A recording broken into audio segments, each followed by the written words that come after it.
Today, we've added to the Mac and the iPod, we've added Apple TV, and now iPhone. And you know, the Mac is the only one that you really think of as a computer, right? And so we thought about this and we thought, you know, maybe our name should reflect this a little bit more than it does. So we're announcing today we're dropping the computer from our name, and from this day forward we're going to be known as Apple Incorporated to reflect the product mix that we have today.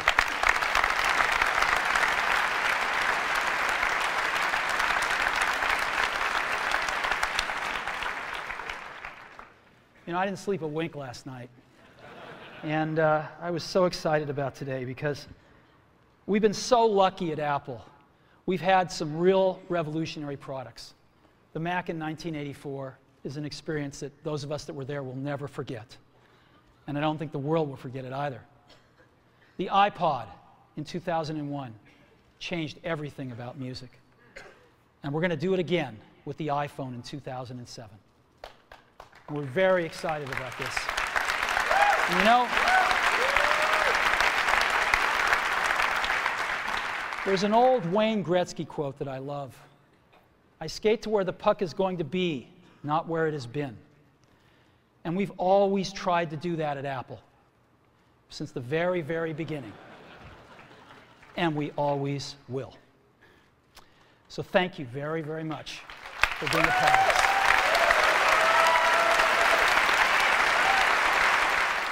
I'm Luke Westaway, and today I'm going to tell you about the history of Samsung. And people. That's loads. So Samsung's been a big tech brand for ages, but the reason we're talking about it today is because of what the company's doing with smartphones and tablets. In 2010, Samsung brought out the Samsung Galaxy S, and it was one of the best Android phones we'd ever seen. We loved the 4-inch Super AMOLED screen and the 1 GHz processor, which made web browsing and running apps pleasingly speedy. The same year, the Samsung Galaxy Tab came out, a 7-inch alternative to Apple's iPad. Good stuff, but it wasn't until 2011 that Samsung completed its masterpiece. This is the Samsung Galaxy S2, arguably the best phone ever made, upping the screen size to 4.3 inches and introducing a 1.2 GHz dual-core processor. And despite all that and an 8-megapixel camera, it's less than 9mm thick and so light that you could almost forget that you're holding it. We did try to make one out of snow, but it's rubbish. Samsung must be doing something right when it comes to smartphones, because Google's chosen the company to make its last two flagship Android mobiles, the Nexus S and the Samsung Galaxy Nexus, which has a 720p screen and the honour of being the first mobile to run Ice Cream Sandwich, currently the latest version of Android. Thanks to a series of great gadgets, Samsung is kind of a big deal right now, and it's well placed to take on the might of Apple. But can it keep its edge when there's so much competition around? We'll be keeping a close eye on what happens next. In the meantime, let us know what you think in the comments below or on our Facebook page. Now get down from there.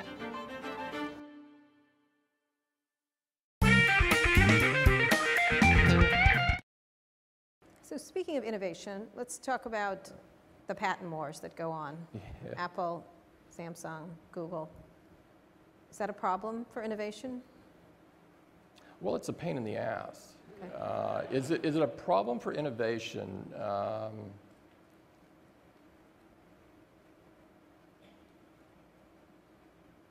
think it's, from our point of view, it's important that Apple not be the developer for the world. We can't take all of our energy and all of our care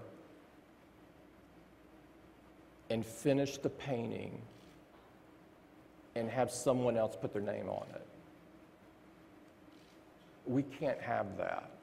And so, you know, the worst thing in the world that can happen to you if you're an engineer and you've given your life to something is for someone to rip it off and put their name on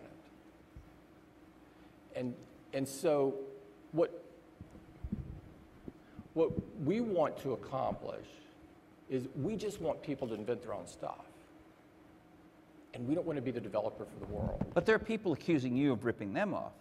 I'm sure right? There are people accusing us of everything. No, come on, Tim. I mean, you know this. This is all over the world in every court. It's not just like you're suing other people are suing you. Oh, of course, yes. And when you look at those, The vast majority of those are on standards essential patents.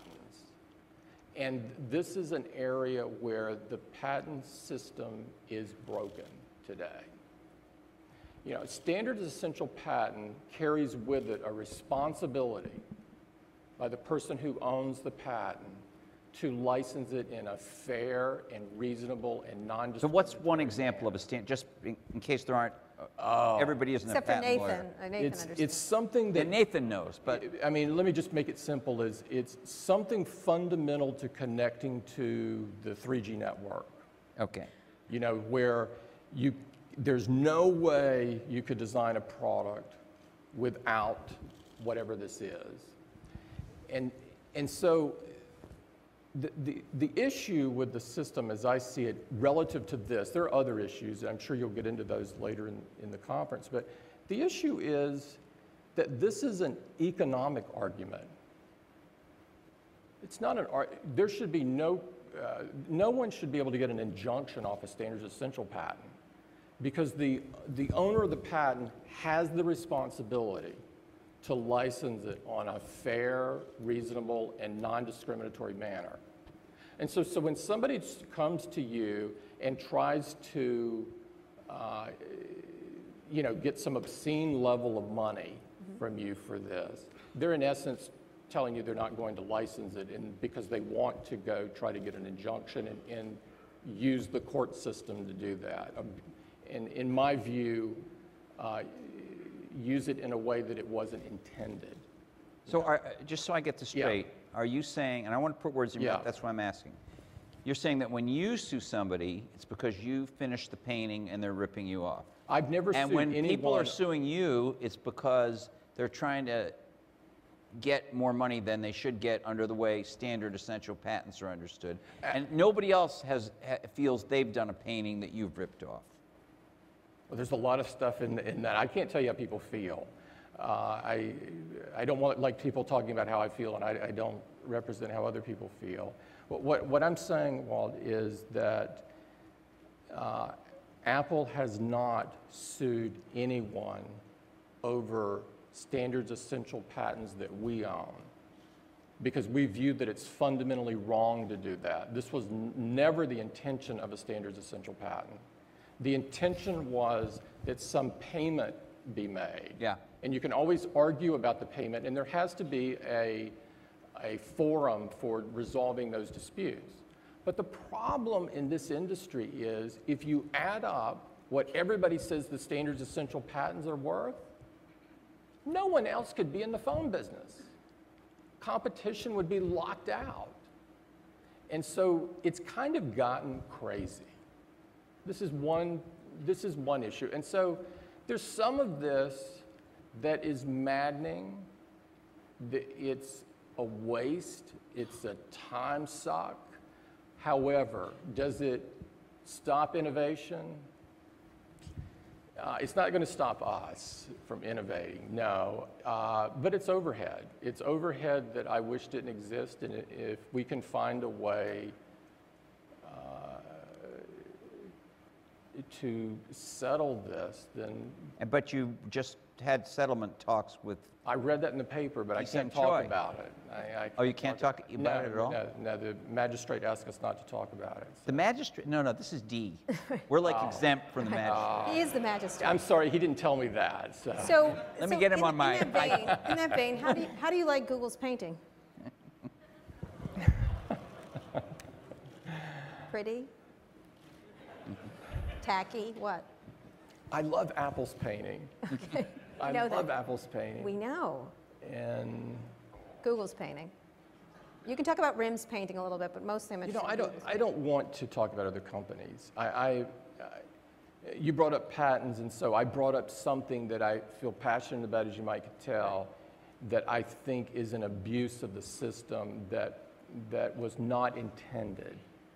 And I do think it needs,